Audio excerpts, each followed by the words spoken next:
Então, agora nós vamos começar a segunda fase do nosso curso de metabolismo. Então, vamos começar o metabolismo estudando o que é a bioenergética. O metabolismo, o metabolismo se dá, né, é a parte da bioquímica que vai estudar as transformações químicas e as transformações energéticas.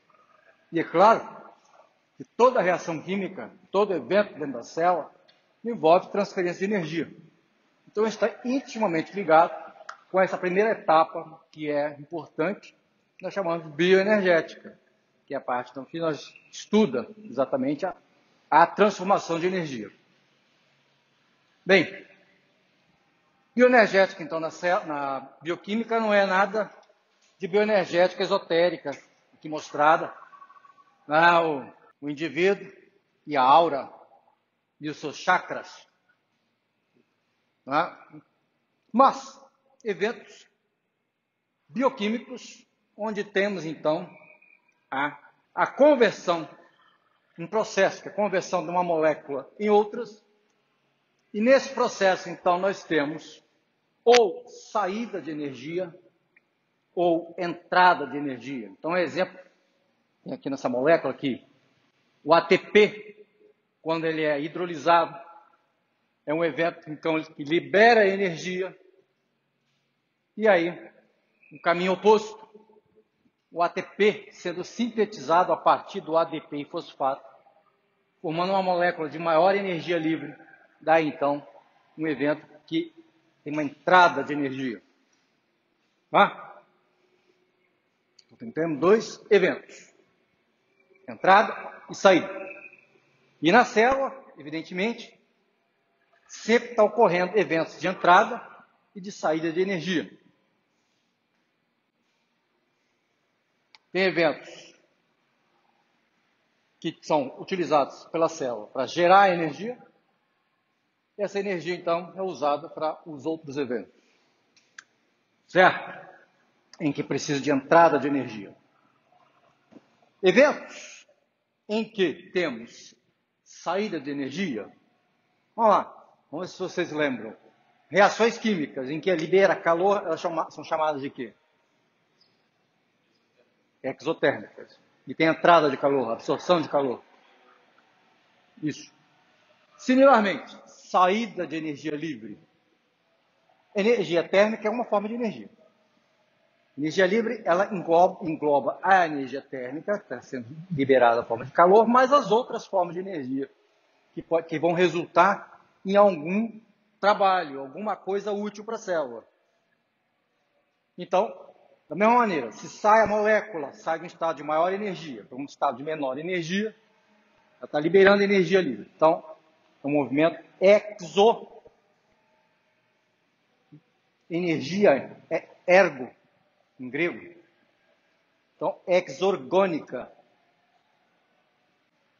Quando está saindo um estado de menor energia e o estado final é de maior energia, tem entrada de energia, então entra energia é ergo, endorgônica. Exo, saída. Endo, entrada. A energia livre, a energia que nós usamos para expressar essa tal energia, é a energia livre de Gibbs, que tem um símbolo de G. Gibbs, G de Gibbs. E o ΔG é o que nos interessa, na verdade. Então, se ela sai do estado de maior energia, vai para o estado de menor energia, a diferença sempre é estado final menos estado inicial. Estado final menos estado inicial. Se o final é menor que o inicial, então a variação de energia é negativa. Então, eventos que liberam energia têm ΔG, variação de energia livre de Gibbs, negativo. Eventos que absorvem energia têm uma variação de energia positiva. O estado final é maior que o inicial, portanto, ΔG é maior que zero, tem entrada de energia. Certo? Vamos lá. Estou fazendo uma analogia aqui com dois pesos. Vamos lembrar um pouquinho de física de segundo grau. Dois pesos. Vamos supor ali o peso A e o peso B. Vamos supor que eles tenham a mesma massa. Tá bom? E vamos supor aqui que eles... Bem, se aqui embaixo da figura é o chão, e se M for igual a Mzinho, quem tem maior energia ali? O bloco A ou o bloco B? Quem está mais próximo do chão? Se o fundo é o chão, aqui é o chão. Quem tem mais energia? B ou A? B. Concordo com ele? É o B. E você pulando de 1 metro ou de 2 metros, você chega no chão, em qual dos dois você chega no chão com maior velocidade? 2 metros. Você sabe, para subir 2 metros, você gasta mais energia ou menos energia para você subir 1 metro? Então, quem tem mais energia? Boa noite. Então, lá naquele lá, quem tem mais energia? Se o chão é o B. Se o chão é aqui, quem tem mais energia? Não, o A teria gasto energia. Então, ele gastou energia, não que ele gastou e perdeu energia. Ele gastou energia tirando a energia do ambiente e incorporando a ele. Entendeu? Porque quando você sobe uma escada, por que você tem que gastar energia metabólica? Porque você tem que converter energia metabólica em energia potencial. Você está subindo a altitude. Se você se atirar da janela, você não vai cair espontaneamente? O ar tem mais energia. Ele tem mais energia armazenada nele, porque ele está numa altitude maior. Tá certo? Vamos lá. Então, olha só. Os processos espontâneos, aqueles que ocorrem espontaneamente na natureza, são aqueles em que tem uma variação de energia livre negativa. A molécula ou o processo sai de um estado de maior energia e vai para um estado de menor energia. Desce na energia. Então, desses dois quadrinhos aqui, quem é espontâneo? Qual é o processo aqui espontâneo? Então, primeiro, ele sai de maior energia e vai de menor energia. Então, esse é espontâneo, esse é não espontâneo. Ele só acontece se houver entrada de energia. Então, você subiu as escadas, você fez um evento não espontâneo. Mas como é que você conseguiu subir as escadas? Porque você converteu energia metabólica em energia cinética, em energia potencial, subindo as escadas. Tá? Então, olha só. Você acabou subindo energia, subindo as escadas e aumentou seu status energético. Então, agora nós vamos entrar no segundo patamar. Eu tenho um evento não espontâneo e eu tenho um evento espontâneo. Se eu ligá-los de alguma maneira, eu posso fazer com que esse aconteça, desde que a energia necessária para que esse aconteça seja inferior ou igual à energia que esse aqui libera quando acontece. Entendido isso?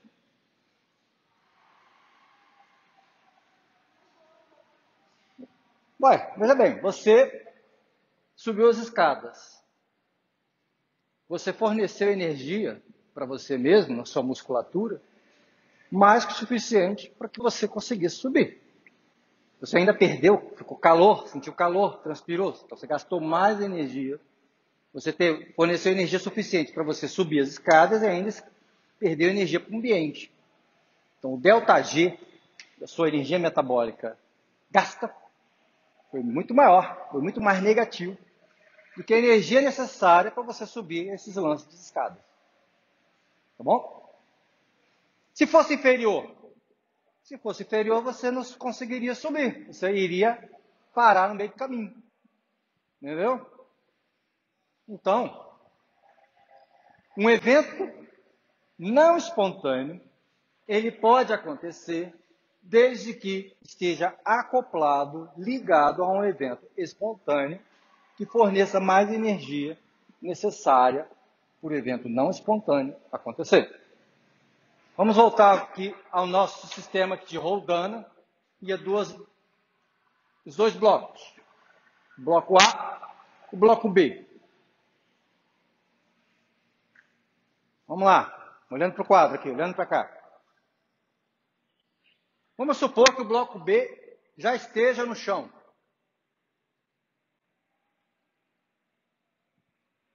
E o bloco B tem massa M grande. O bloco A tem massa Mzinha pequena. Como é que o bloco A, então, está suspenso em uma altura maior que o bloco B?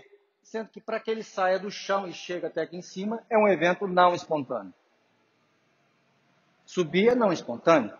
Espontâneo é descer, cair. Como é que o bloco B está acoplado com o bloco A?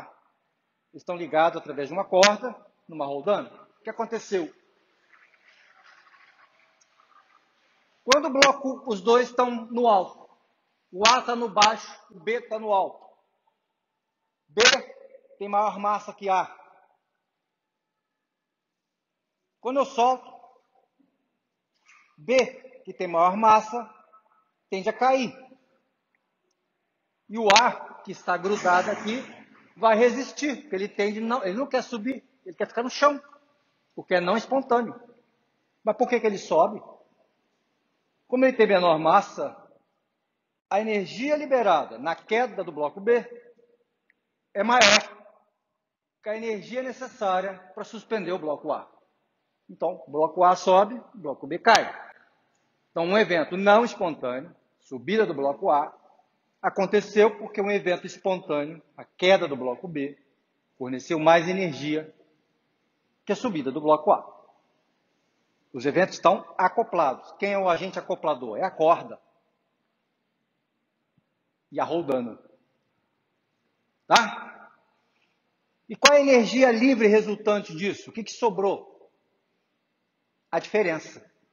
Então, a energia livre do processo, ela pode ser quebrada em partes. Ou seja, eu quebro a primeira parte. Quanto de energia foi liberado pela queda do bloco B?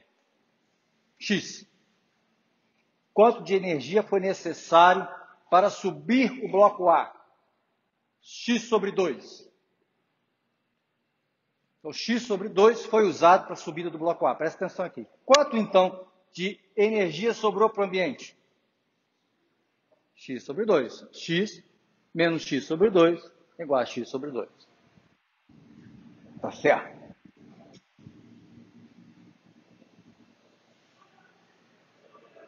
Aqui nós temos um evento em que a diferença do bloco M é muito maior, Mzão e Mzinho.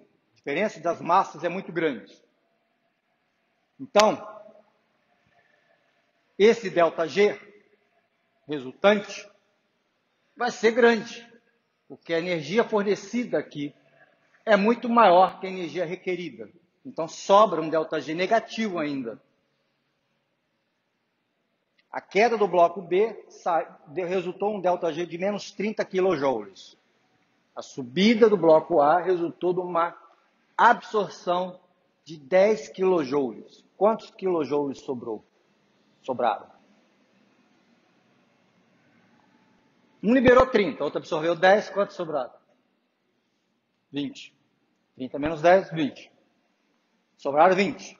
Ora, 20 é muita energia, muita raça de energia. Então, esse é um evento que a gente chama de evento essencialmente irreversível nas condições ambientais, nas condições padrão aqui.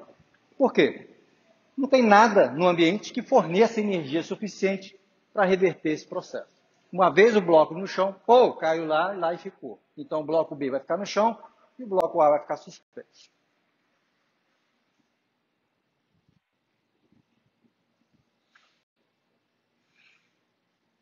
Mas, se eu começar a inserir massa no bloco A, começo a pôr bloco, massa no bloco A. Se eu inverter agora a situação, se o bloco A agora, o Mzinho, tornasse 2 vezes maior que o bloco B, Mzão, o que vai acontecer com o processo agora? O B vai subir e o A vai descer. Eu vou fazer o quê? Eu vou inverter o processo.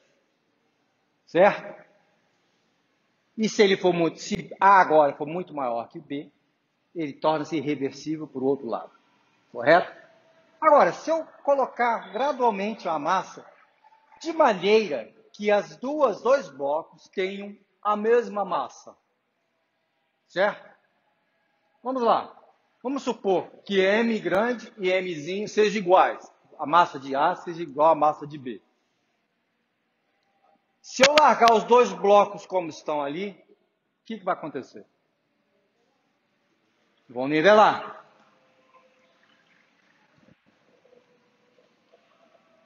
Se eu der um peteleco nele, o que vai acontecer? Vai balançar até parar de novo. Então, se eu der um peteleco no A, quem vai descer? O A desce e o B sobe. Então, eu perturbei o sistema fornecendo energia, uma energia externa, certo? E externamente perturbei o sistema.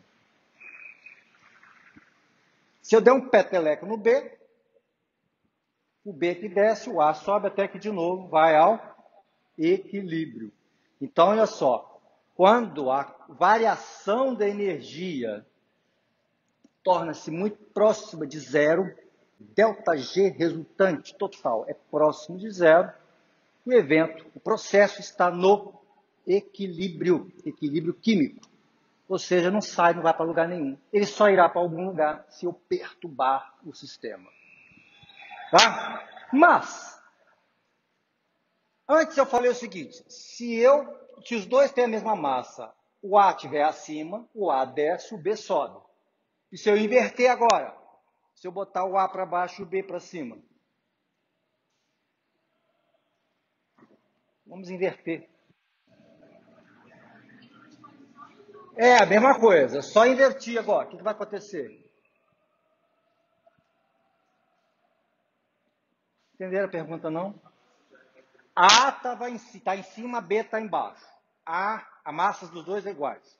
Você disse que A cairia, B subiria. Até ficar igual, não é isso?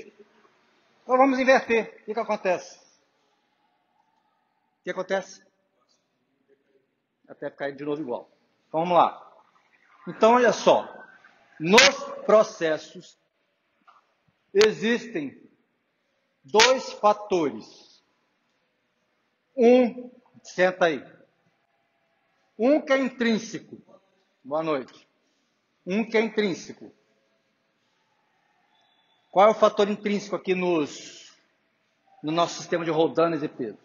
Um fator que é intrínseco que vai determinar a direcionabilidade do evento. Qual seria aqui? Qual seria o intrínseco? Que depende da propriedade somente deles. Um fator intrínseco que depende somente da propriedade deles.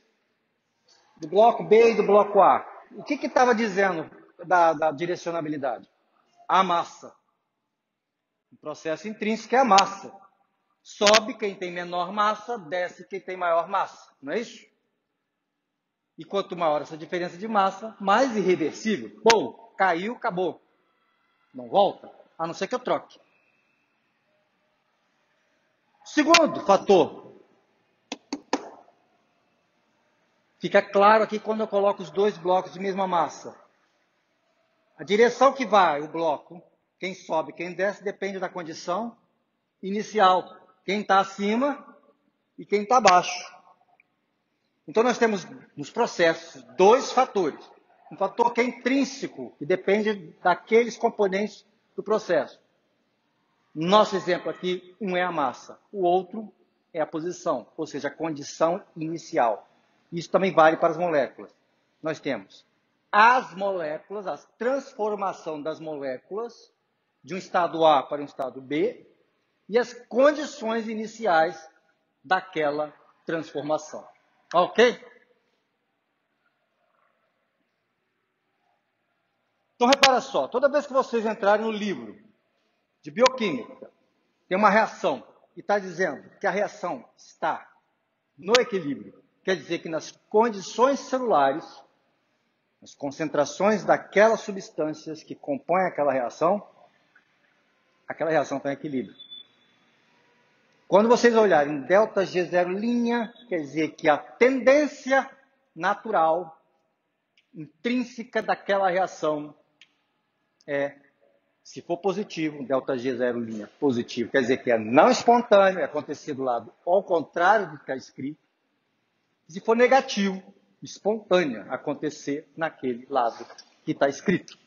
Então, vamos continuar.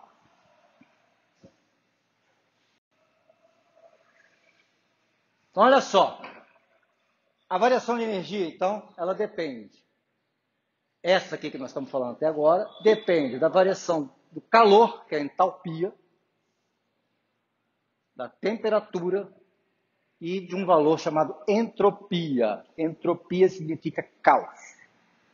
Então, olha só, o ΔG, em processos espontâneos, ele é negativo, ou seja, sai de maior para o menor. Como a diferença é o final menos inicial, o final tem menos energia que o inicial, o ΔG é negativo. Espontâneo. Não espontâneo, é subir a energia. O inicial menor que final. Como o final tem mais energia que o inicial, final menos inicial dá positivo. Vamos lá. ΔH é variação de entalpia. Lembra disso? A variação de entalpia é a quantidade de calor que um processo libera para o ambiente. Então, quando vocês, por exemplo, pegam um diabo verde, joga na água, o que acontece com a água? Diabo verde. Alguém sabe o que é diabo verde aqui? Isso! Vocês já dissolveram o diabo verde na água? Nunca? Nunca usaram? Aquece. Soda. Soda, que você pega a soda, dissolve na água e acontece. Aquece, aquece. Mas não mete a mão lá dentro depois não, senão você vai ficar cedido. Sulfato de alumínio eu acho que esfria. Eu não tenho certeza, por isso que eu falei acho. Mas eu acho que esfria. Cloreto de alumínio esfria. Quando você dissolve, por exemplo, saleno. Já tomaram saleno? Vocês dissolvem saleno na água, no copo. O que acontece com o copo? Nossa, vocês não observam nada, hein? Esfria, fica até, chega a embaçar. Né? Então, olha só. Quando você dissolve saleno, ele absorveu o calor do ambiente. Então, é um processo endotérmico. Saiu de maior temperatura para menor temperatura. Estado final tem menor temperatura que o estado inicial. Então, ΔH é positivo. Só olha só, o ΔH é o contrário do ΔG, mas vai entender, né? Aí, ΔH, quando a temperatura final é maior que inicial, né, liberou calor para o ambiente. A substância perdeu energia térmica, então ela tem um ΔH negativo. Ela perdeu energia. Então, exotérmico, endotérmica, ΔH. Então, olha só. ΔH negativo favorece a espontaneidade da reação. Menos T, que é a temperatura absoluta, ΔS. ΔS é a variação de entropia, é o caos. Então, vamos lá. Se ΔS for positivo, T ΔS ali vai ter um valor maior, vai aumentar o valor negativo, correto ali? Não acha que sim. Quanto maior o valor de T, de ΔS, multiplicado por T não vai ser maior, não?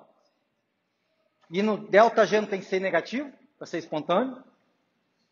Ali não está menos na frente? Tá, né? Então, quanto maior o ΔS, quanto mais positivo o ΔS, o produto T ΔS vai contribuir com um valor mais negativo, correto? Então, vai favorecer a espontaneidade da reação. Então, a reação, ela tende, então, para os processos espontaneamente tendem a diminuir a energia livre deles, diminuindo como? Liberando energia térmica para o ambiente, é a forma mais óbvia, e aumentando o caos. Como é que aumenta o caos? Eu saio de uma molécula, de um estado mais complexo para um estado mais simples. Uma molécula mais complexa para uma molécula mais simples. Quem é mais complexo? Glicose ou a soma de CO2 e água? Glicose. Tanto é que você pega papel e queima. Quando você faz a combustão do papel, o papel é celulose. Tem celulose, hemicelulose, outras porcarias, mas sejam polissacarídeos. Quando você reage com oxigênio, libera CO2 e água. Uma molécula mais complexa, uma molécula mais simples.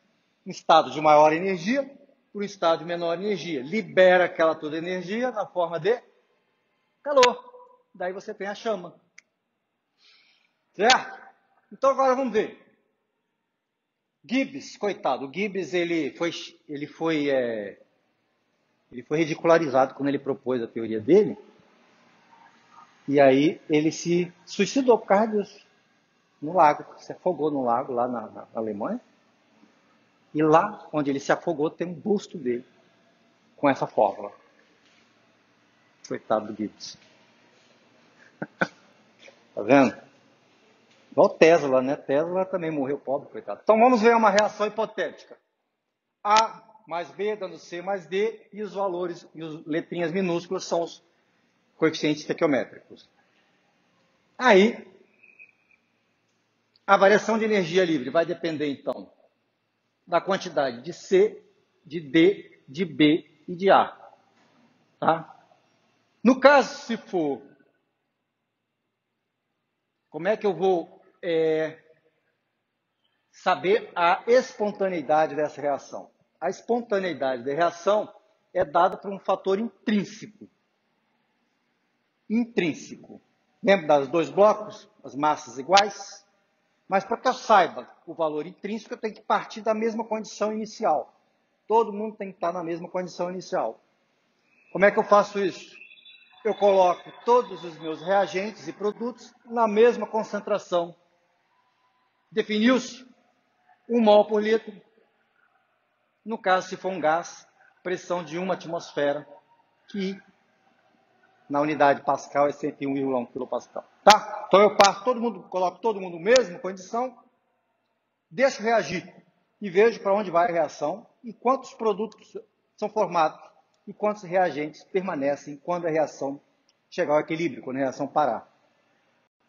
Daí, então, nós temos o fator intrínseco.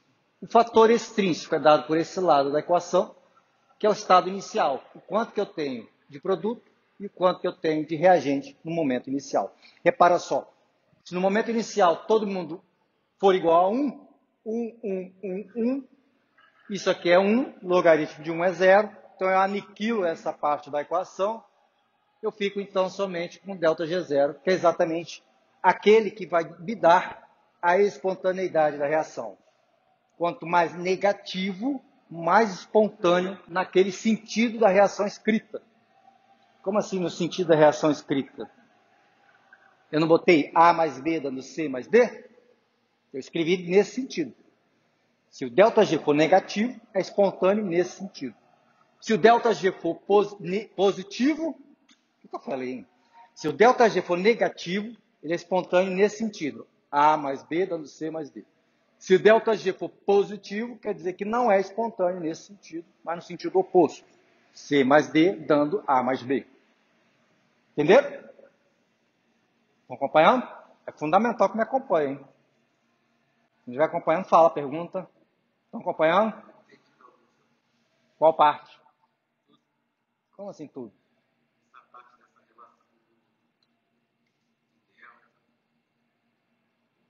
Delta?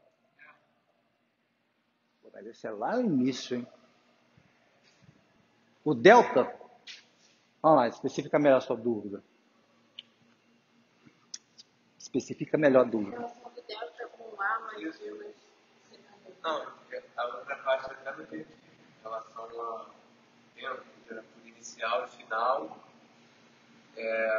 vai querer dizer se perdeu ou não energia. Enfim, após isso,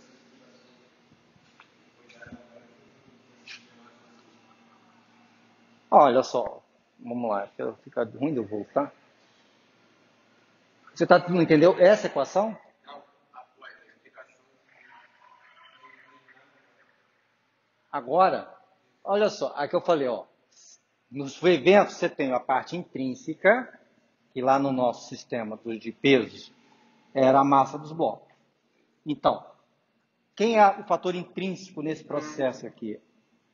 É meio complicado explicar para você, porque, mas é o quê? Depende da natureza da molécula, tá? As moléculas que estão reagindo e as moléculas, produtos que estão sendo formados. Então é isso. E o que quer dizer? Esse ΔG0 aqui, ele é a parte intrínseca do processo. Depende, então, da natureza dos participantes. As moléculas que estão reagindo e as moléculas que são os produtos. Tá? Então, quanto mais negativo esse valor for, esse ΔG, veja bem, o que é o ΔG? Né? Então, G é ao estado de energia. Se ele for negativo, quer dizer que o estado final é menor que o estado inicial. Então, está liberando energia. Tá? E os processos espontâneos, eles sempre saem do maior estado de energia, com maior energia, de menor energia.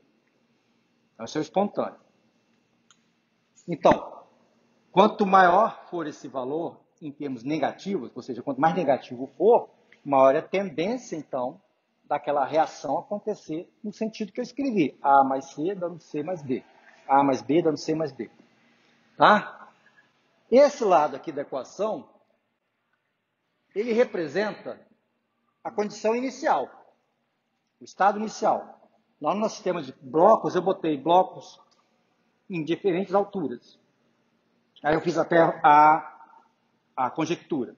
Se eu colocar os dois tiverem a mesma massa e eu inverter a altura, né, eu vou inverter o balançar dos meus blocos. Né? Se o A tiver mais alto, o A desce, o B sobe. Se o B tiver mais alto, o B desce e o A sobe, até que eles fiquem equilibrados. Não é? Então esse é o estado inicial. Esse lado daqui. Então, como é que eu vou saber o estado inicial? Eu sei quanto que eu tenho de cada um deles no início, quanto que eu botei ali no tubo de ensaio. E no equilíbrio, que é exatamente o estado final, eu também não sei. Eu só vou ter que esperar a reação acontecer. Isso seria um modo assim artesanal de como determinar o ΔG. Não é determinado assim dessa maneira. Uma maneira mais termodinâmica, mais acurada, mas essa seria, então, a primeira aproximação. Como é que eu vou saber, então, esse valorzinho aqui? Eu parto todo mundo, assim como eu botei os blocos, na mesma altura, na mesma condição inicial, eu coloco todos os participantes da reação na mesma condição inicial, na mesma concentração. O mais fácil é botar no valor unitário. 1 vezes 1 é 1, dividido por 1 é 1, e o logaritmo de 1 é 0. Então, eu tenho o quê? Que o ΔG é o ΔG0'. Aquele ali, ΔG0, perdão. Então, o ΔG0, ele vai indicar o valor intrínseco da reação, a espontaneidade da reação. Mas o fato de uma reação ser espontânea, a princípio espontânea, tem uma constante de equilíbrio deslocada no sentido, não quer dizer que ela vá acontecer naquela mesma espontaneidade, porque depende de quem? Depende do fator das condições iniciais. E é assim que a célula joga até dentro dela. Ela pode reverter uma reação simplesmente manipulando esse fator aqui. Se esse fator aqui, por exemplo, se isso aqui for positivo e ela manipular isso aqui de maneira que este valor fique tão negativo quanto este valor é positivo, a reação fica muito próxima ao equilíbrio dentro da célula. Entenderam? Então isso é importante para vocês entenderem que eu vou falar assim, essa reação é irreversível nas condições celulares, certo? Quando eu então estou no equilíbrio, não tem variação de energia livre. Tá lá, acabou. O evento processou até a quantidade de energia fornecida no sentido é igual a do outro. Está no equilíbrio químico. No equilíbrio químico, ΔG é zero. E aí, se eu anulo isso aqui, eu fico com ΔG é igual a essa expressão. Menos RT logaritmo desses valores aqui. Só que são os valores no equilíbrio. Então, se esses valores de concentração são os valores no equilíbrio, aquela razão passa a ser a própria constante de equilíbrio químico. Então, ΔG0, ele está relacionado com a constante de equilíbrio. Ou seja, se a constante de equilíbrio for maior que 1, então a reação tende a ir para aquele sentido, ela é espontânea naquele sentido. Ou seja, a constante de equilíbrio é maior que 1 naquele sentido, ela é espontânea naquele sentido. Se a constante de equilíbrio for menor que 1 naquele sentido, ela não é espontânea naquele sentido, ela é espontânea no sentido contrário. Ok? Onde está o menos?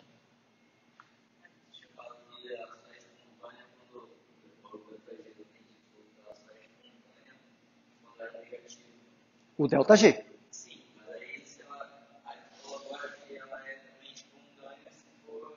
A constante. Constante. Olha lá. Como é que o ΔG está relacionado com a constante de equilíbrio? Vamos lá. No equilíbrio químico, quando a reação cessou, quando a reação cessa, ela cessa quando ela atinge o equilíbrio. Ela vai, produto forma reagente, produto forma reagente, produto forma reagente, até que atinge o equilíbrio. No equilíbrio, se a reação vai para lá, o tanto que vai para lá volta para cá. É que nem no nosso pêndulo lá. Ele fica assim, oscilando até parar. Iguaizinhos. Tá? Então, no equilíbrio, você não vê reação líquida, mas ela acontece. É que o tanto que forma num sentido é o mesmo que forma no sentido oposto. Se A converte em B, B converte em A na mesma taxa. No equilíbrio. Então, pera lá. Aqui em cima é a reação, é o início da reação, o delta I, o constante de equilíbrio no início. Quando eu ponho isso zero, ela está no equilíbrio, isso fica zero, eu pego isso aqui, passo para o lado de cá, fica negativo, RT logaritmo disso aqui, tá bom? Tá acompanhando? Só que agora eu estava no equilíbrio, eu estou no equilíbrio. Então as concentrações de C, de D, de A, de B, são as concentrações deles no equilíbrio. Então aquela razão, agora, ela torna-se uma razão especial. Ela é a própria constante de equilíbrio. O que é a constante de equilíbrio? É um valor, é uma constante que dá o quanto que eu vou ter de reagente e quanto eu vou ter de produto quando a reação atingir o equilíbrio. Entendido? É o coeficiente estequiométrico. Estequiométrico. Aquele valor, aquele númerozinho que fica na frente das moléculas. Então, olha só.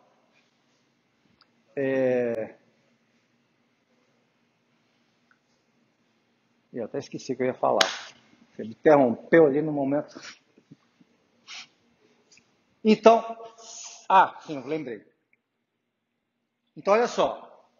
Se este valor aqui, ΔG0, que é o valor intrínseco que dá a espontaneidade, isso aqui tem que ser o quê? Espontâneo, isso aqui tem que ser que valor? Menor que? Menor que zero, tem que ser negativo. Não espontâneo, maior que zero. Vamos lá, quando é que isso aqui é negativo? R é a constante de gases, é positiva. T, temperatura absoluta, é positiva. Quando é que esse logaritmo vai ser negativo? Quando é que o logaritmo é negativo? O logaritmo é negativo quando este número aqui for menor que 1. Entendeu? Por isso que eu falei. Se esse número aqui for maior que 1, Isso aqui será positivo, isso será positivo, isso será positivo, logo negativo. Quanto maior, então, isso é constante, numa dada temperatura, a temperatura está fixa. Numa dada temperatura, quanto maior for o valor da constante de equilíbrio, quanto maior que 1 ela for, mais negativo isso é. Certo? O logaritmo cresce. Ele é negativo quando é menor que 1, x. Olha lá, peraí. Deixa eu aqui, ó. Isso aqui é logaritmo de x. Isso aqui é x, tá? Ele é assim, ó. A função é assim. Aqui é 1. Quanto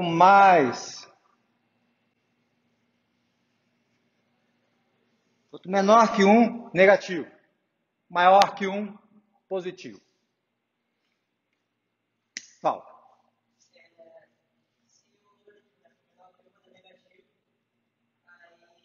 Negativo, negativo fica positivo. Então delta G é positivo. Aí é que tá. Se constante de equilíbrio for menor que 1,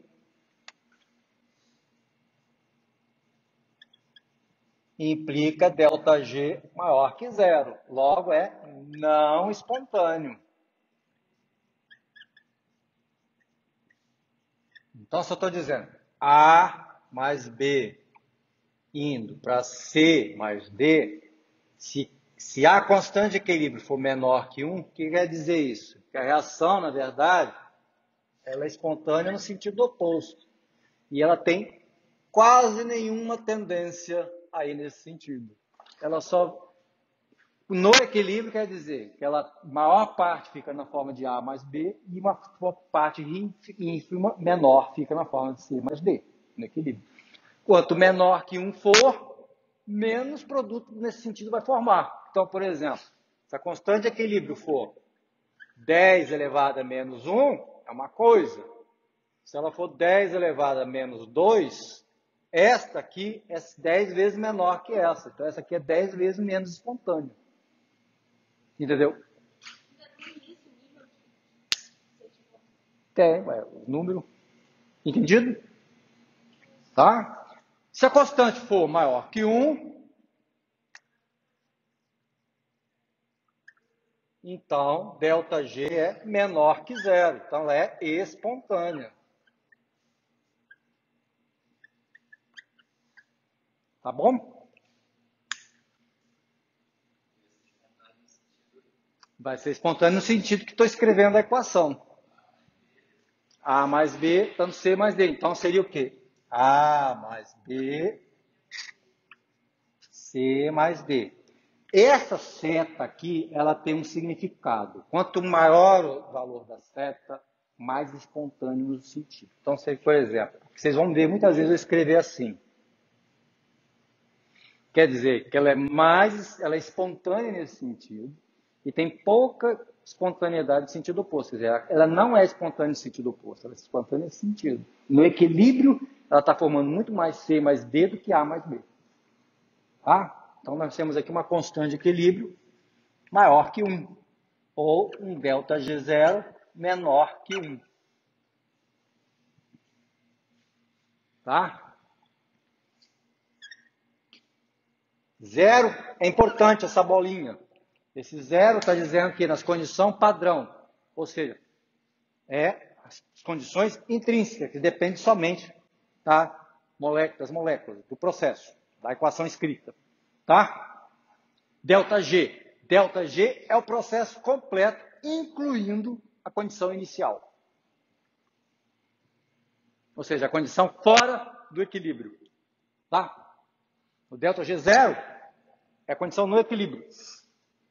Reação espontânea, não espontânea, as condições padrão, né? Espontaneidade. Delta G é a condição fora do equilíbrio, é a condição incluindo as concentrações reais das moléculas presentes ali, que estão participando da reação. Tá? Tá ou não? Acha. Tem que ter certeza. Vamos lá. Então, existem nas células, as células utilizam-se então de dois eventos, os eventos espontâneos e não espontâneos, para realizarem o metabolismo dela. Ela converte moléculas complexas em moléculas mais simples para gerar energia livre, liberar energia livre. Energia livre é essa, então, que é utilizada para transformar moléculas mais simples em moléculas mais complexas. A parte, né? Temos aqui, ó, moléculas complexas, são as moléculas das reservas, transformadas em moléculas simples, são os produtos de oxidação, CO2 e água, entre eles. Libera energia. Essa energia é armazenada temporariamente em moléculas que são utilizadas como moeda de energia. Temos duas coenzimas, NADH, FADH2, acetil-CoA, acil-CoA, e a moeda mesmo, o nosso real de cada dia, o ATP. Tá? Ela, então, utiliza moléculas simples, que são os precursores, e converte em moléculas complexas. Então, ela vai pegar essa energia que está temporariamente armazenada nessas moléculas e utilizá-las, então, para fornecer energia para a produção dessas moléculas complexas. Evento espontâneo, evento não espontâneo. Como é que eles acontecem? Através de uma ligação com outra molécula. Tem um então que a gente chama de acoplamento de reação. É tipo aqueles lá, os dois blocos acoplados com a corda e a rolganda. O evento espontâneo, queda do bloco M, acoplado com o evento não espontâneo, que é a subida do bloco A. Evento espontâneo, que é a oxidação das moléculas complexas, moléculas de reserva. E evento não espontâneo, que é a formação das nossas macromoléculas, que são as proteínas, os polissacarídeos e assim por diante, as estruturas celulares. Aqui nós temos um nome. Qual é? Quebra de moléculas. Reserva. Qual o nome? Quebra das reservas. Quebra das moléculas, as nossas reservas. Sim, mas é um nome metabólico. Metabolismo é isso tudo. E essa parte do metabolismo, que é degradação degradativa, é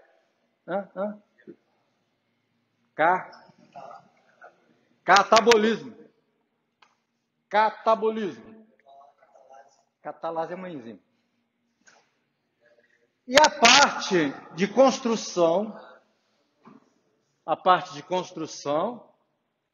moléculas simples para moléculas complexas, construção das estruturas celulares, é o anabolismo. Então aqui é o catabolismo e o anabolismo. Então a célula, o pessoal fala assim, a célula está em estado, as proteínas estão em estado catabólicos ou anabólicos. Quem está em estado catabólico, anabólico, é a proteína não, é a célula. Só que a célula sempre está em estado catabólico e anabólico. Ela não está só num ou no outro. Ela está em ambos. Como é que ela vai tirar energia para formar proteína? Ela tem que tirar de algum lugar. Porque aqui gasta energia. Ela vai tirar do ATP. E para formar ATP, ela precisa de quem? Dessas daqui. Então não existe anabolismo sem catabolismo.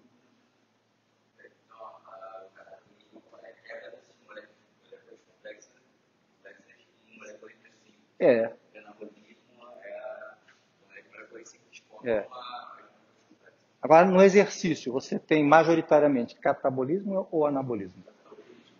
Catabolismo. Por quê? Por que não está fazendo anabolismo ali? Para fazer o quê? Não. Para que você degrada durante o exercício?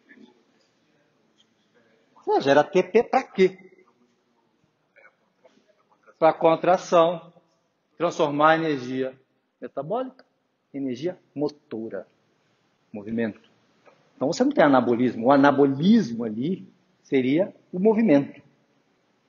Aí você vai para casa, repousa, come proteína, come carboidrato. Aí você fala que você está em estado anabólico. Por quê? Você está fazendo anabolismo. True, verdade. Muito verdade. Você está fazendo anabolismo, está fazendo biossíntese proteica, está fazendo biossíntese de carboidratos, de glicogênio também, mas também está fazendo catabolismo, porque de onde vai tirar a proteína? De onde vai tirar energia para a biossíntese de proteínas? Que é ATP. Para formar ATP eu preciso de energia.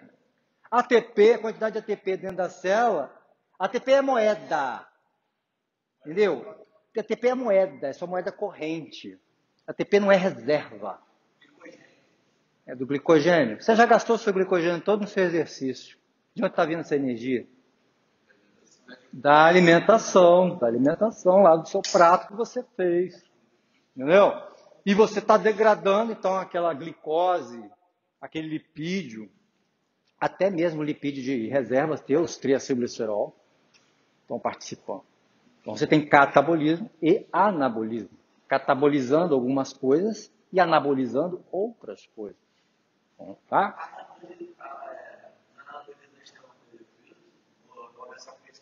O quê? Tem. O nome dele é anabolizante porque ele promove o anabolismo. É, anabolismo de proteínas, principalmente.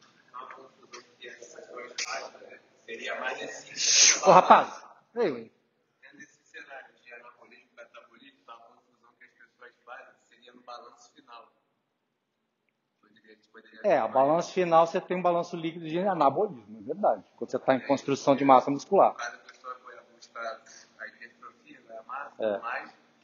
E no caso, se a alimentação dela estiver inadequada, perante o exercício que está fazendo demais, ele não está repondo. Aí você tem um resultante de catabólico, aí você perde massa. Mais dessa. É, verdade. É isso. Aí eu pergunto para vocês, quais são as condições necessárias para que haja balanço de nitrogênio positivo? Aí vocês dizem assim, é que você tenha uma taxa de absorção maior que a taxa discreta. Ah, fala sério, gente. Isso é o que é. Eu falei, é condição. Tá errado. Ué, tá errado. Ué.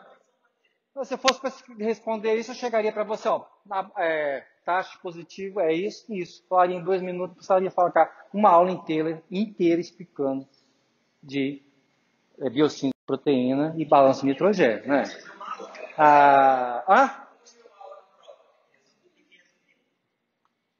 Eram 4 respostas diretas. Tá leve.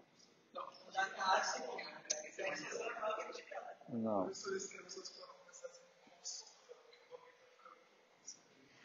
Vamos lá. Vocês verão,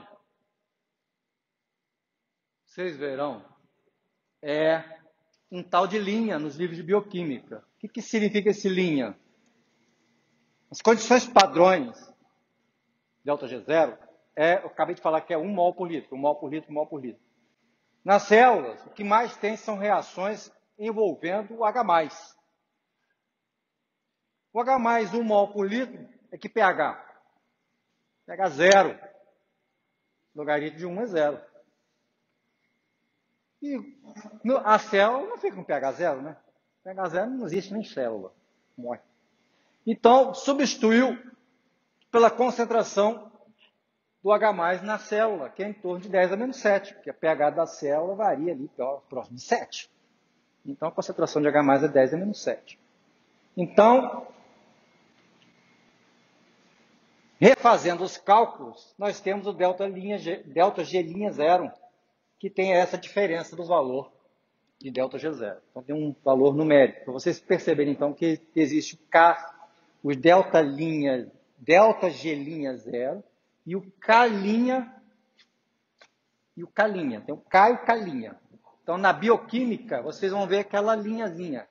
Nos livros de bioquímica é K', EC, delta G'0, que é por quê? Porque o pH é 7. A constante foi redefinida para pH 7. Tá? Mas tem Se vocês, então, um dia olharem um livro de química e um livro de bioquímica e olharem os ΔGs, vão ver que um tem um ΔG zero e o outro tem ΔG' zero, por conta disso. Só para vocês não se apavorarem lá. Então, vamos aqui. Processos bioquímicos, então, exemplo. Temos aqui a reação da piruvaticidase. Deixa eu valor aqui.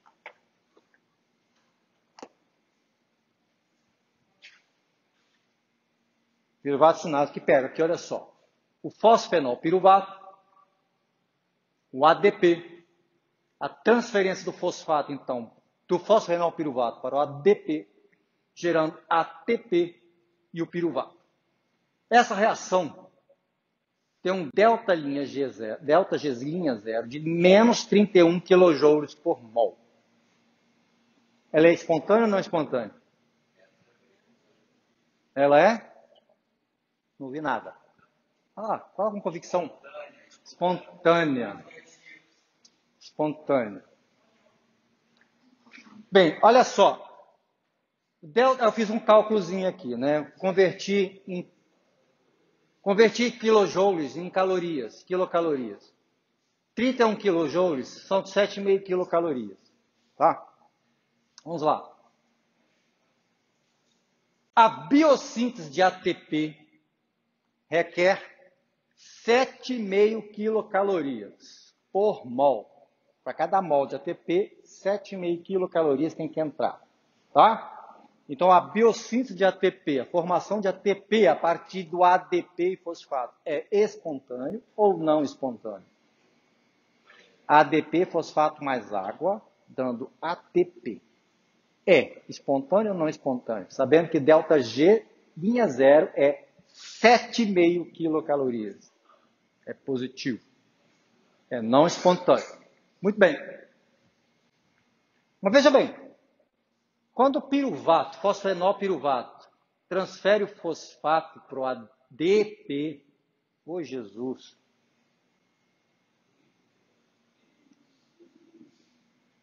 para o ADP, formou ATP e sobrou 7,5 quilocalorias. Certo? Essa reação toda é espontânea? A formação de ATP e piruvato a partir do fosfenol piruvato mais ADP é espontânea? Por que não é espontânea? Porque positivo é menos 7,5 quilocalorias. Tá bom. Então tá, olha só, vamos lá. Rapaz, eu tenho a formação de ATP e essa reação libera ainda para o ambiente 7,5 quilocalorias por mol. É espontâneo. Só que para formar o ATP eu preciso de 7,5 quilocalorias. Engraçado, é metade, né? É igualzinho. Portanto, a pergunta que eu faço é: quanto de energia foi liberado quando o fosfenol piruvato perdeu o fosfato? Ou seja, a reação PEP, que é fosfenol piruvato, dando piruvato mais fosfato.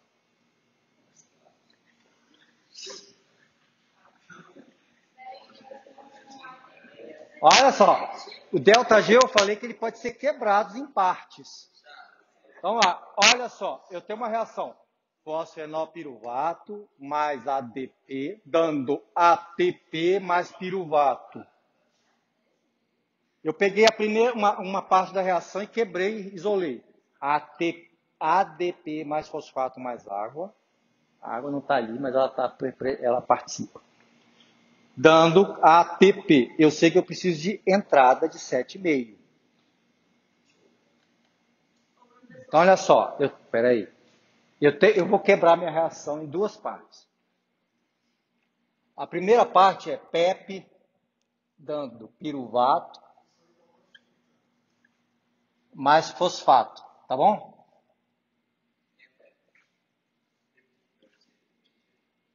Estou quebrando a reação em duas partes, tá? A reação é o quê? PEP. Vou apagar aqui, ó.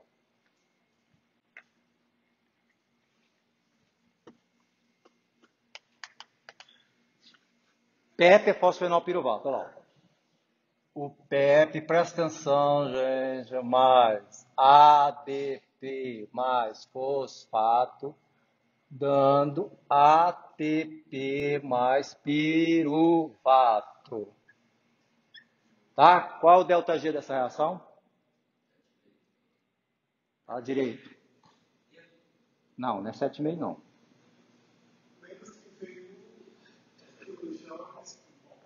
Então é quanto? Menos quilojoules. Então, ΔG vamos falar em quilocaloria. É menos 7,5. Está errado, é joules. Julie. Vem de Julie. Jolie é François. Olha só, gente, presta atenção. Ó, a reação total, menos 7,5 quilocaloria, ok? Essa aqui é o ΔGF total. Ela é ΔGA mais ΔGB. Quem é o ΔGA? ΔGA é a parte A da reação, que é ADP mais fosfato mais água, que não está ali, dando... Não, ao contrário. Água é no produto. ADP mais fosfato, dando ATP mais água. Isso aqui é mais 7,5 quilocaloria. Esse aqui é o ΔGA. A outra reação é PEP dando piruvato mais fosfato. Essa aqui é meu ΔGB. Quanto é ela?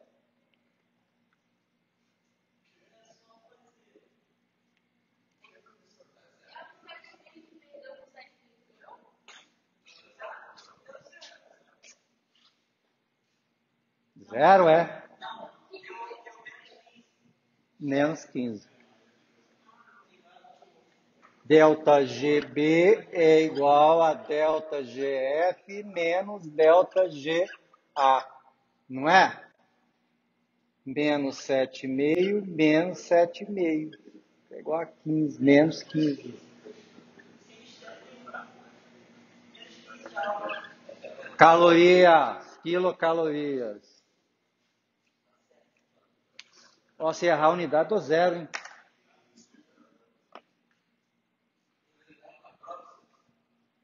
Claro, vai. É bioquímica. Bioquímica tem matemática. Bioquímica. É biofísica. Tudo uma coisa. Vamos lá. Ah, o que foi? Não, fala. Então, isso é para ilustrar, né, que você pode quebrar os ΔGs, separar as reações. É assim que nós fazemos. Nós separamos as reações daquela mistureba toda. Como é que a gente faz? A gente vai quebrando as reações e vai investigando parte por parte, depois soma tudo. Porque, pela graça de Deus, é somatória. Ele tem uma participação aditiva. Ele pode ter uma propriedade aditiva, perdão, é isso. Então vamos ver agora, isso aqui é estrela nesse slide, hein? Estrela nesse slide. Cai na prova. Sempre cai, sempre erram. Vamos lá. Olha a molécula de ATP. Cá está o ATP. Cá está o ATP. A base nitrogenada, adenina. O professor vai ter que aparecer, não tem jeito não. A pentose, que é a ribose. E os fosfatos. Está aqui. Primeiro fosfato formando ligação fosfoéster. E o segundo e o terceiro formando ligações fosfoanidrido. O pessoal gosta, os livrinhos de bioquímica, gostam de botar um rabicho aqui, nessa ligação aqui, dizendo que é a ligação fosfato de alta energia. Mentira, está errado. Não tem nada disso. Não tem nada disso. É conversa fiada. Na verdade, essa ligação é a ligação de menor energia na molécula. Porque é a que é quebrada mais facilmente. É, essa aqui. Mas é exatamente essa aqui que o pessoal bota aquele sinalzinho de corrente alternada. Né? Como dizendo, fosfato rico em energia. Essa coisa não existe. Isso não existe. Não existe. Isso é que nem força centrífuga. Não existe. Bem, o que acontece? A molécula, ela tem uma energia livre elevada. Não existe. Não é aula de física, é aula de biofísica. Depois a gente fala isso. Vamos lá. Por que essa molécula tem alta energia livre? Por que para sintetizá-la precisa entrar 7,5 quilocaloria por mol? Repara, olha só, você tem 3 grupos fosfatos próximos. Você tem 3 grupos fosfatos muito próximos, negativos, portanto, eles causam uma repulsão eletrônica. Você tem uma tensão molecular na célula, dentro da molécula, uma tensão molecular. Isso faz com que, então, a molécula aumente o seu estado de energia, ela fique mais energética. Quando, então, ela perde um fosfato, ela libera essa tensão molecular, ela aumenta o número de formas ressonantes. Como assim? Alguém lembra de ressonância? Não. Não é ressonância magnética, não. É ressonância de ligação. E você sabe o que é ressonância magnética? Tu sabes. E o que é ressonância magnética? Qualquer coisa dá ressonância magnética? A ressonância é quando as duas elas entram em sincronia.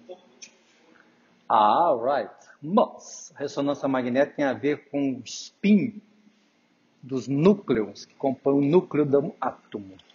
E nem todos os átomos apresentam ressonância magnética. Eles têm que ter spin ímpar. Por exemplo, carbono 12, ele é cego. Carbono 12, ele é cego. Você não enxerga carbono 12 na ressonância magnética. Você enxerga carbono 13. Você não enxerga deutério, mas enxerga trítio e próton. Assim como tem a ressonância eletrônica, ESR. Tem a ressonância nuclear e ressonância de spin de elétrons. Cuidado, hein? O professor aqui é químico. E dos bons, tá? Químico, doutor em bioquímica, tá? Vamos lá. O que acontece aqui, ó? Fosfato.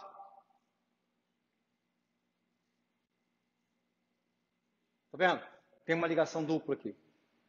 Essa ligação dupla, ela pode sair daqui, pular para cá, sair daqui, pular para cá, sair daqui, pular para cá. Então, um grupo fosfato, ele tem 4 formas ressonantes. Uma molécula, quanto mais formas ressonantes ela tiver, mais estável ela é. Menos energia livre ela tem. Quando ela forma o pirofosfato,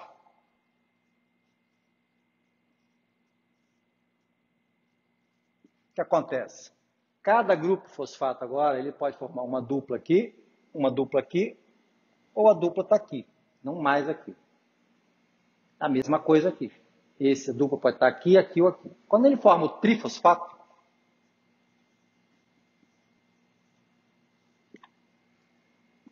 essa dupla pode pular, está presa aqui, tá? Ela pode pular daqui a aqui, daqui a aqui, essa daqui a aqui, aqui no extremo, essa aqui que está ligada, ó, só aqui a aqui. Ou seja, reduz o número de formas ressonantes à medida que coloca fosfato. Então a molécula vai ficando cada vez com status energético maior. Então, quando sai um fosfato, aumenta as formas de ressonância. Quando sai um fosfato, aumenta a entropia. Por que aumenta a entropia? Com ATP eu tenho uma molécula, a ATP. Quando hidrolisa o fosfato, eu tenho agora o ADP mais o fosfato. Eu tinha uma, agora eu tenho duas. Por que ele é usado como moeda energética? Então, porque ele tem um ΔG, ele tem uma ΔG de hidrólise significativamente negativo. E por que isso? Por conta disso. Você tem liberação da tensão molecular, quando você sai o fosfato, retira, então, grupamentos carregados, mesma carga da sua vizinhança, aumenta o número de formas de ressonância e aumenta a entropia. ATP, uma partícula. ADP mais fosfato, duas partículas. Duas partículas formam mais bagunça que uma só. Eu aumentei a entropia. Bem negativo, né?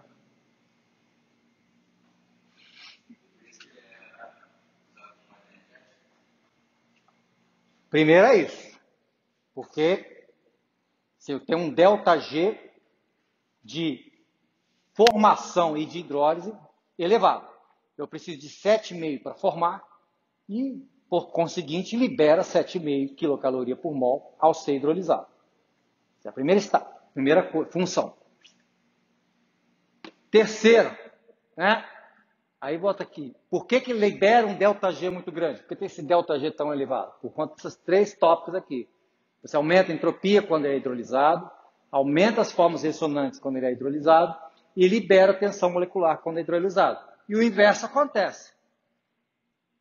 Eu aumento consideravelmente a tensão molecular, eu diminuo as formas ressonantes e eu diminuo a entropia toda vez que eu insere um fosfato na molécula. Quando eu vou subindo de ANP para ADP para ATP. Por que para em ATP? Por que eu não formo A-tetra-P?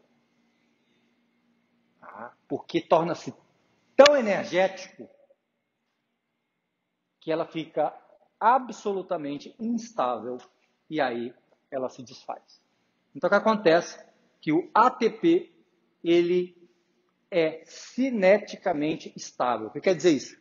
O ATP ele só é convertido rapidamente em ADP e fosfato por via enzimática. Então, ali, veja bem, é uma molécula que tem uma energia livre alta, quando hidrolisa, mas ela é estável o suficiente para permanecer como tal, ATP, na célula, na vida celular. Não adianta nada, não adiantaria nada para a célula se o ATP tivesse muita energia, mas assim que fosse formado, ele fosse degradado, não sustentasse a estrutura. Então tem um compromisso, entendeu? Tem um compromisso entre a molécula ser energética, ser facilmente degradada, porque ela é facilmente degradada enzimaticamente, mas ser estável, suficientemente estável para viver na vida celular, ou seja, a sua utilização é controlada enzimaticamente.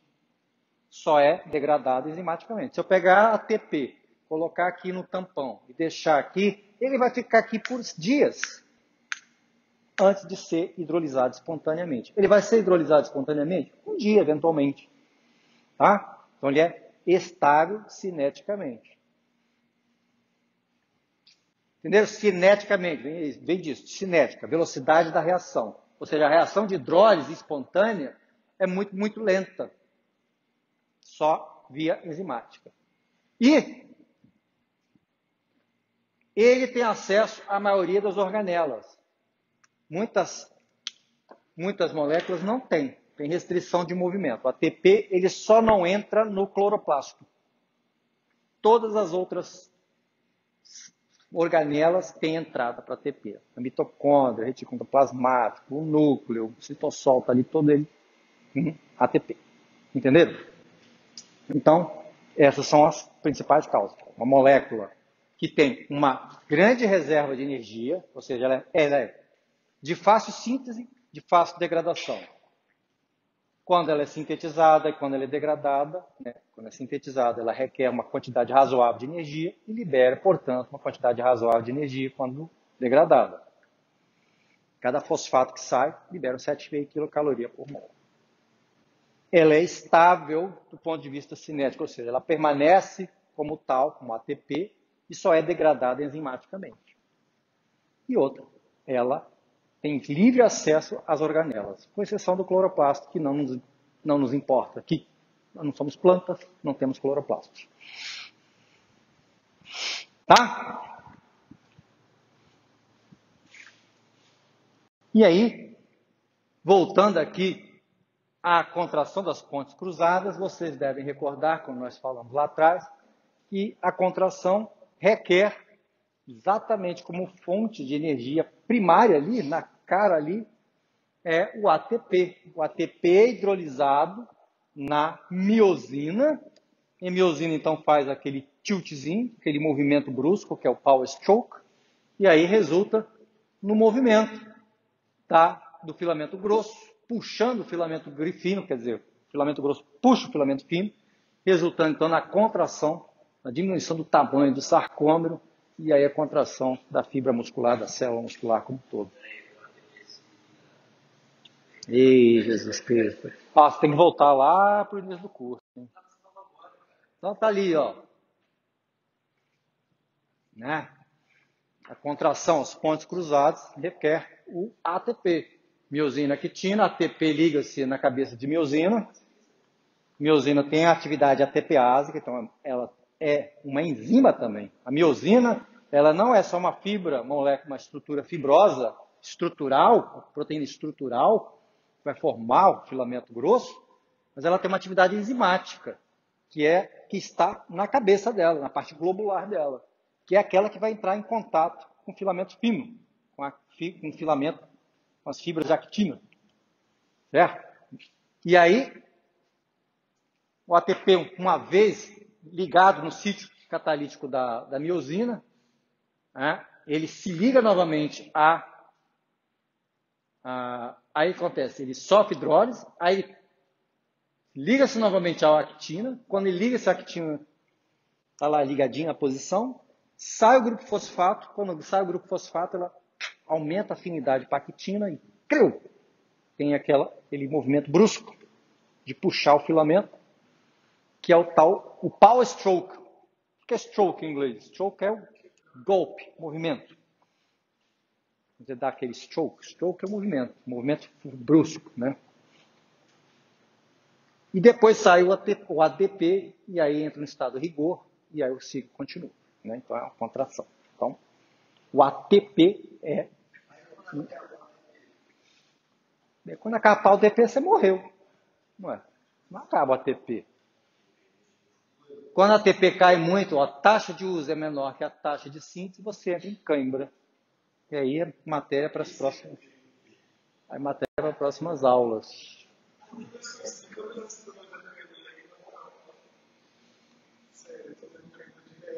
Pô, mas aí você está pedindo coisa que eu não sei, cara. Só sei o seguinte, se você pode ter cãibra se você ficar com um estado de rigor por muito tempo. Isso é uma explicação do caso do exercício extenuante. Você tem um exercício muito extenuante, você não está formando ATP na mesma taxa que você está gastando da atividade física. Aí forma o estado de rigor, você começa a entrar em fadiga e insiste naquilo, forma aquele complexo. Miosina, actina, preso ali, dá cãibra. Agora, as outras cãibras, não faço a menor ideia. Não tenho conhecimento para isso, não.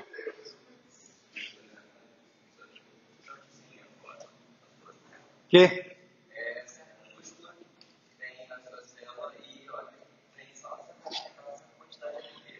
Aham. Não acaba, criatura. Não acaba. Olha só. Eu gasto, eu ressintetizo. Eu gasto, eu ressintetizo. Como em outra situação do corpo? Veja bem. Cada célula tem sua quantidade de ATP e não sai de dentro dela, não. Entendeu? Cada célula tem seu ATP e não sai de dentro dela, não. Se sai de dentro dela, ela está morta já. Ela morreu, lisou, acabou. Entendeu? ATP é propriedade da célula.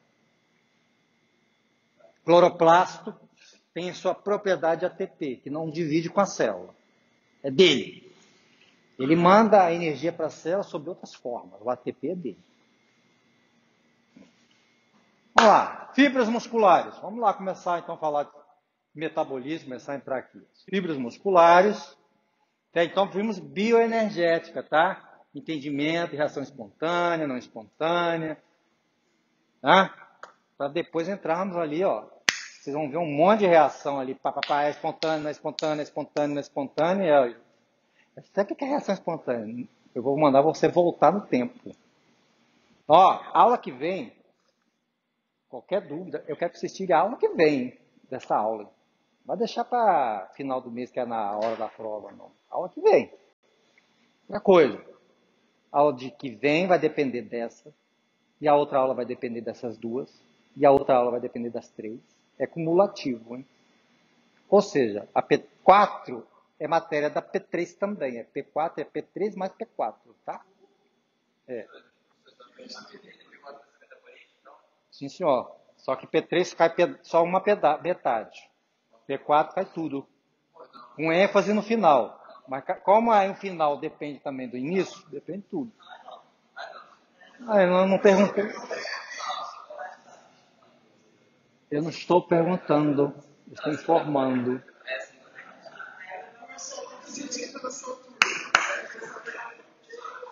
Bora aqui.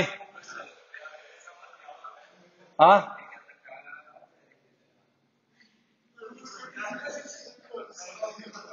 Duvido. Ele com 7, ele com 7, quanto? Tirou 7,8 na primeira prova, foi isso? 7,8 na primeira prova. Aí vai tirar 6 na segunda. Meu Deus. 6 naquela prova, gente. Não sei. Da melhor das hipóteses, né?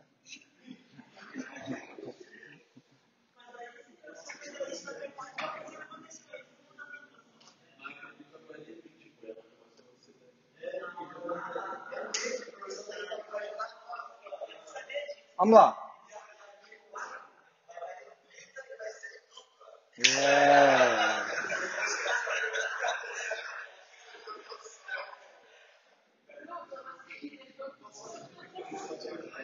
Vamos lá. Existem diferentes tipos de fibra muscular. Algumas fibras têm metabolismo majoritariamente aeróbio. São as fibras do tipo 1, a miosina do tipo 1, a miosina mais lenta. E essas fibras quer dizer célula, elas têm um maior número de mitocôndrias e maior número de mioglobina, porque o metabolismo dela é aeróbio. Metabolismo aeróbio implica em geração de ATP mais persistente, entretanto mais lento. Ou seja, a taxa de geração de ATP é menor, entretanto é mais persistente. São fibras, então, recrutadas majoritariamente, as principais fibras recrutadas em exercícios de longa duração. Baixa intensidade, com baixa e moderada intensidade e longa duração. Fibras do tipo 2 são as fibras com a actina, com a miosina do tipo 2, são miosinas mais rápidas, com as pontes cruzadas giram mais rapidamente, então ela tem uma catálise de ATP, de hidrógeno de ATP mais rápida, então a ponte cruzada gira mais rápido, portanto são fibras geradoras de maior potência contrátil. Logo, são as fibras das recrutadas nas atividades físicas de maior potência. Entretanto, embora a taxa de geração seja maior, mais elevada, é uma fibra de menor resistência. Então, são fibras recrutadas em atividade de alta potência, entretanto, de pouco tempo de duração.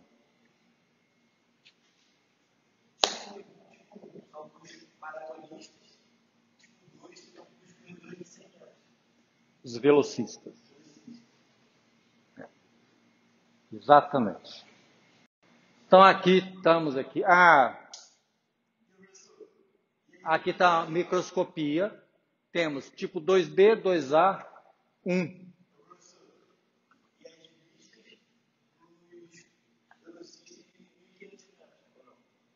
As mistas, não sei, as mistas ficariam mais ou menos, né? Os meio fundistas ali, né? Mas veja bem, ninguém tem só A, só 2, só 1. Tem Um indivíduo ele tem um grupamento muscular geneticamente determinado, o seu grupamento muscular ele pode ter uma predominância do tipo 2, predominância do tipo 1 e predominância do tipo misto. E a do tipo 2 ela tem vários tipos, 2A, 2B, 2C. As 2C existem, por exemplo, nos guepardos.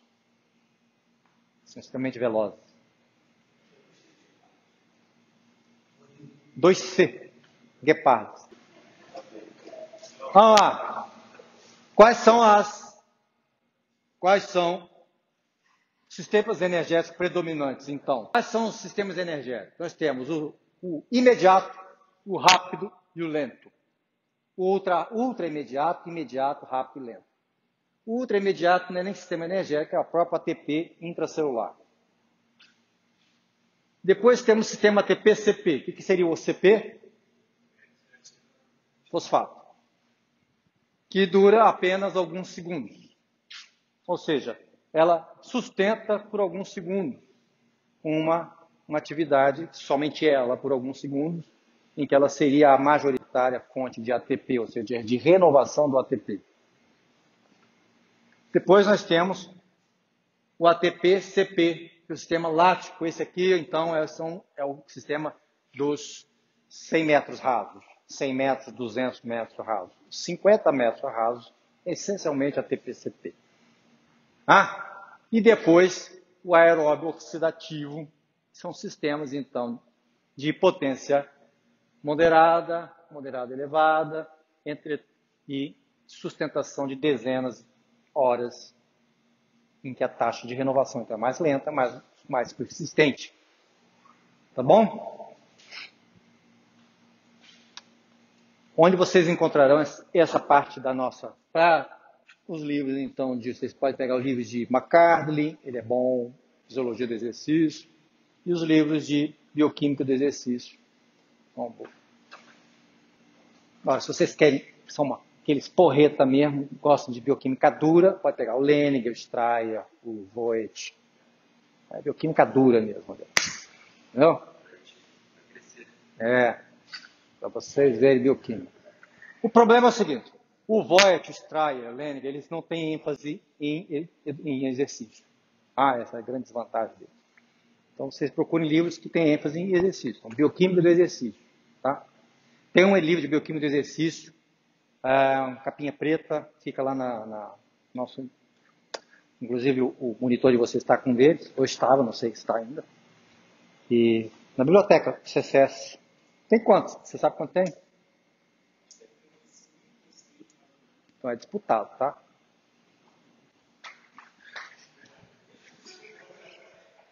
Recomendo que vocês comprem.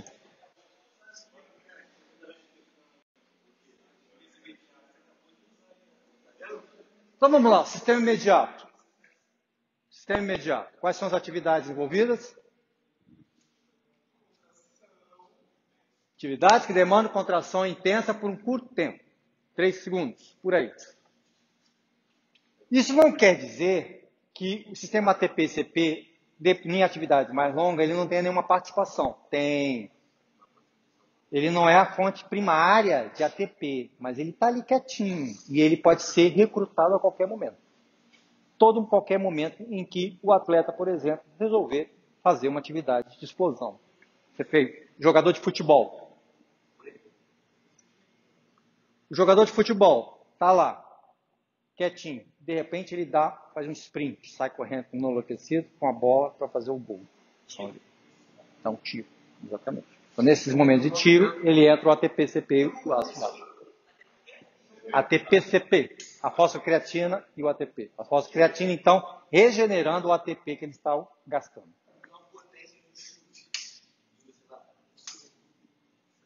Chute? Seria que... Mas o chute tem... não sei.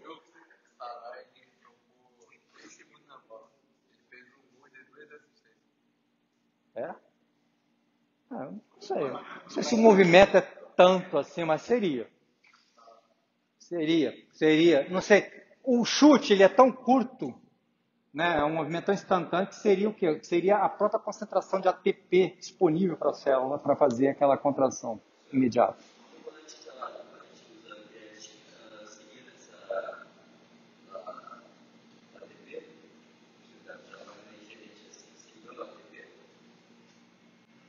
Olha lá.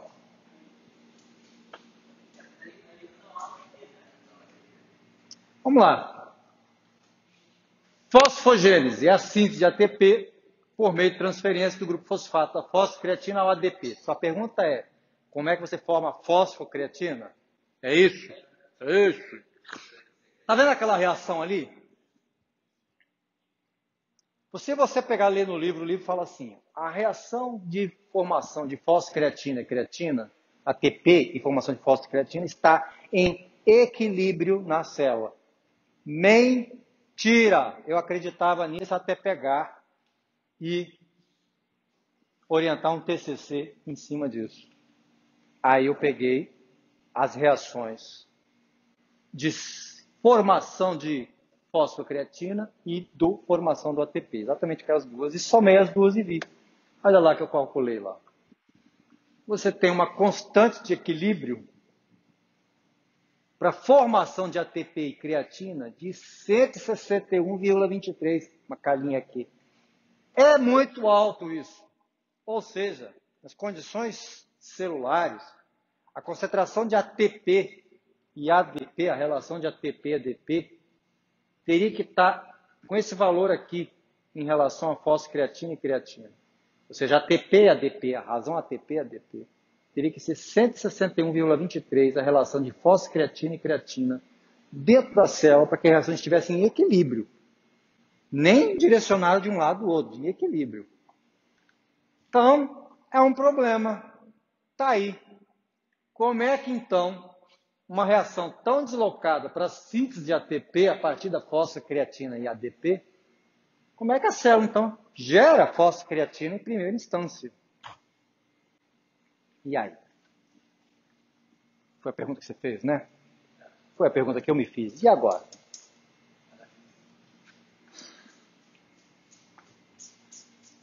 Então, os livros dizem que a reação está próxima a equilíbrio nas condições intracelulares. Não é verdade.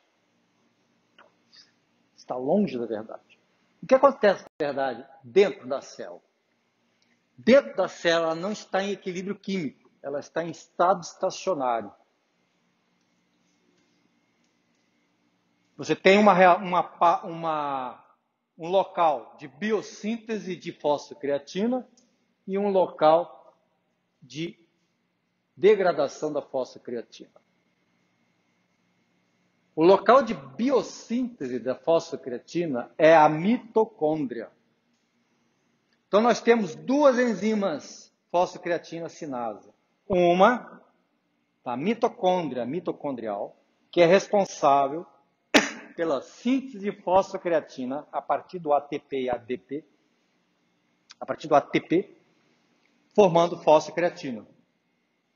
Essa fosfocreatina sai da mitocôndria, vai então para o citossol, lá nas miofibrilas então, ela transfere o fosfato para o ADP, que foi gerado lá na miofibrila, para regenerar o ATP rapidamente para aquela miofibrila. Ah, tá. Então é assim, quando você então ingere fosfocreatina, quando você ingere creatina, ele é absorvido pelas células musculares, ele vai parar lá na mitocôndria, e aí então ele vai compor o seu pool de creatina e fosfocreatina, que estará, a relação de creatina e fosfocreatina é mais ou menos, né, aqui, controlada, é mais ou menos, ela vai depender então do estado da célula, vai depender da geração de ATP pela mitocôndria e do consumo de ATP pelas miofibrilas. Então, se você estiver em repouso, vai formar fosfocreatina até atingir o quê? Até atingir aquela relação anterior, aquele valor de 161,23. Quando a relação de fosfocreatina, creatina for 161 vezes maior que a relação de ATP e ADP, a relação entra em equilíbrio. No momento que você começa a se movimentar, isso se varia, aí começa a relação de ATP e ADP começa a variar, a reação vai no sentido de formação de fosfocreatina, de creatina e ATP. Ou seja, qualquer movimento que você faça nos seus músculos, qualquer consumo de ATP, imediatamente a fosfocreatina vai lá e bota a ATP de volta. Qual é o nome que se dá disso? Uma molécula que está ali, tirou, ela bota. Tem excesso, ela tira. Quem é? O que a gente fala? Um sistema que faz isso é o quê? Um sistema tampão.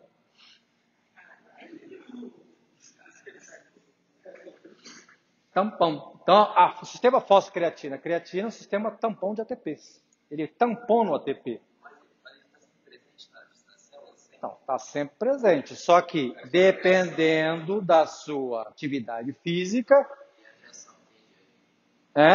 dependendo da sua atividade física e da sua capacidade de regenerar ATP na mitocôndria, a concentração de fosfocreatina e creatina vai variar. Então, por isso que eu falei, não está em equilíbrio, está em estado estacionário. Ela pode atingir o equilíbrio, mas no momento que você começa a se movimentar, ela atinge um estado estacionário, um estado de concentração de creatina e fosfocreatina.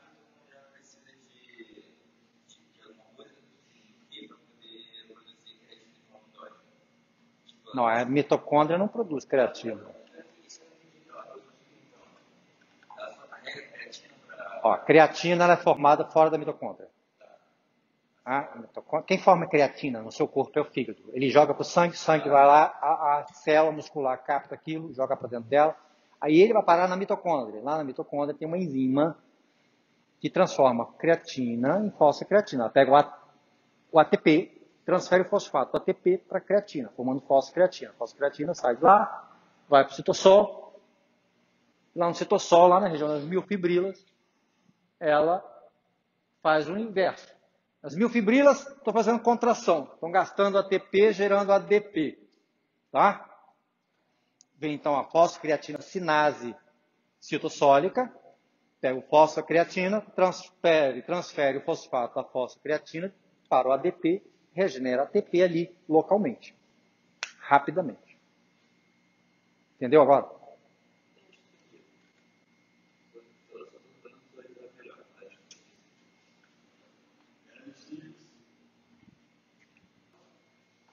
Então tá, já são 8 horas, então continuamos a aula que vem. Estudem, vejam as dúvidas e aí tiremos na aula que vem.